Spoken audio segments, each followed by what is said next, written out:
let's take a look at example number 8. This is the tune I've Been Working on the Railroad. Not exactly a jazz standard. This is a really cool arrangement Tom Kubis did of this tune.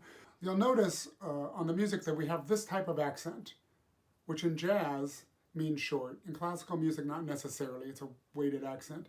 But I wish we'd just decide on one way of doing this, but you're going to see different things. So it's a shorter note, okay? You also notice that this is written in the dotted 8/16. And sometimes they will write jazz things like that, but in this particular example, it actually is a dotted 8/16, and that's why Tom decided to write this like this. You'll see a couple of other things in this. In bar 58, you'll see some run-ups to notes. We've seen some run-downs.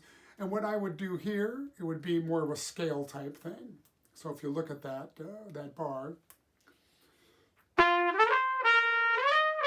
right, just running up the scale. That's all we have to do on the saxophone. It's easy. Trombones have a more difficult problem with this. So they would just use their slide. They go boo, boo, doo, boo, da.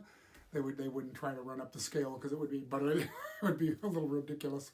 I'd like to see that though, when one of you wants to demonstrate that. Okay, so we've got some repeated notes. So this once again at letter C, these two notes.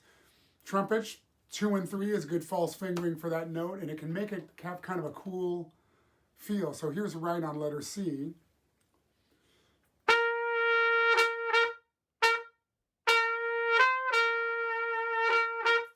Right, that sounds kind of neat. I might do that at this tempo, maybe not, but it gives it a little swagger. Okay, so why don't we hear this? Let me play this down for you one time. 1, 2, 3.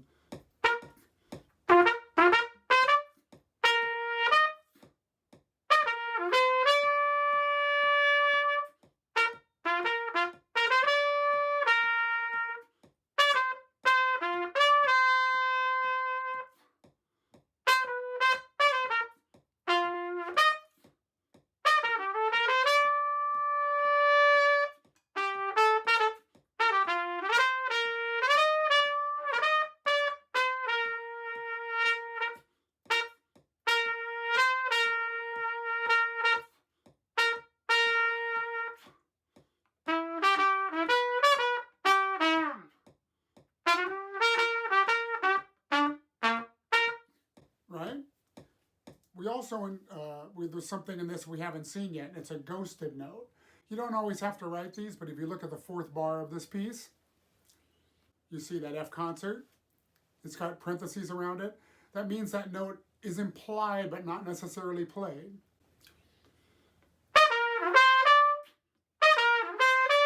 If I left it out altogether, it would even sound okay.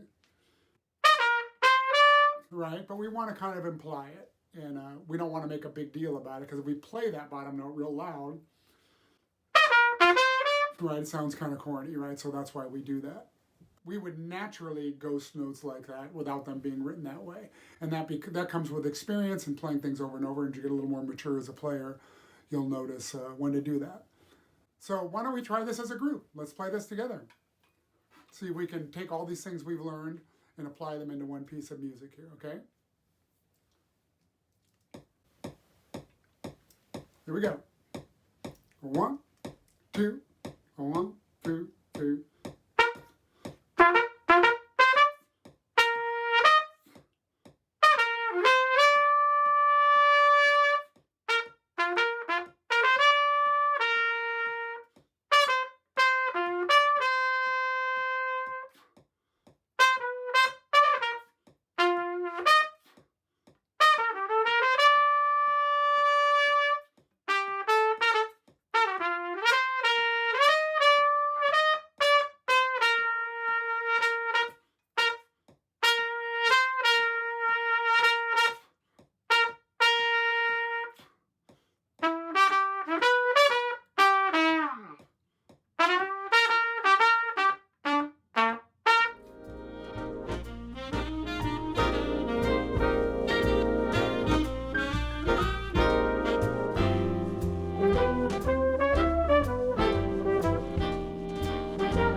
Everybody, in closing, what I'd like you to start doing as a regular part of your schedule when you're practicing is record yourself.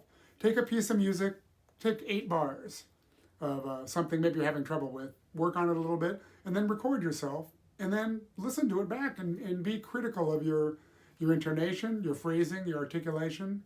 If you hear something that sounds funny, try to correct it, maybe make a note on the music, and then try it again. If phrases are a little too fast, it's okay to slow things down a little bit, so get them under your fingers or your slide or whatever. But I would always use a metronome when practicing, so especially scales and things like that, because it develops evenness. But even playing a piece of music like this right here, that's the teacher in the room right there. That doesn't let you budge, okay? That keeps you honest. So when we're playing this, you can hear I'm not rushing or dragging when I'm playing. I'm trying to stay right with this click in a natural way. So it's a kind of a must to practice with a metronome. I would also recommend for you wind players getting a tuner. There's many digital tuners for your phones and things like that. I don't want you to stare at it, but I want you to, if a note sounds funny to you, get out that tuner and look at it. Maybe it's flat and you need to think a little bit higher on that note. So I think a tuner is just as important as a metronome in modern day music stuff here. So anyway, thank you very much for listening, and good luck with everything, and hopefully I'll see you all down the road somewhere.